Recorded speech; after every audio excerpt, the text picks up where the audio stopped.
Plus jeune, j'ai beaucoup grandi avec mes cousins qui ont une dizaine d'années de plus que moi. Donc j'étais souvent amené à aller chez eux, je m'amusais. C'est d'ailleurs eux qui m'ont imprégné cette passion pour le foot. Et donc je suis avec eux.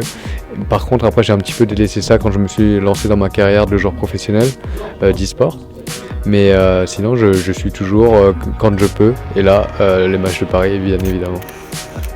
C'est vrai que ces dernières années, quand j'étais en Allemagne, on entendait souvent parler du PSG, de leurs performances, et ils ont eu de super saisons.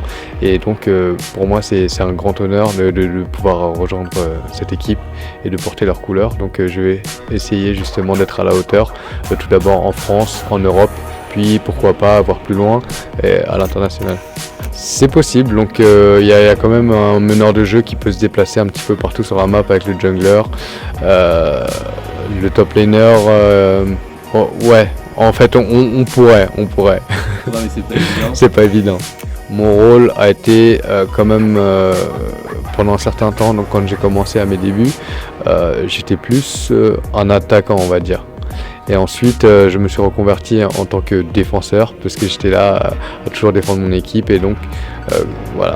Donc on défendait nos coéquipiers. Donc en l'occurrence là, on veut pas se prendre de but, on veut pas se faire attaquer. Donc voilà. Quand on parle e-sport, on n'a pas beaucoup de références, donc on ne sait pas forcément à quoi s'attendre. Donc que ce soit les jeunes, donc quand ils veulent se lancer, ils ne savent pas à quoi ressemble notre quotidien vraiment. Ils ne savent pas comment ça se passe, je veux dire, les attentes, les craintes et tout ça, donc les mettre en garde. Et aussi pour que les parents puissent justement être conscients que une carrière est possible dans ce milieu-là. Que la transmission de savoir, c'est vraiment quelque chose que j'ai envie de faire. Et c'est pour ça que j'ai écrit ce livre.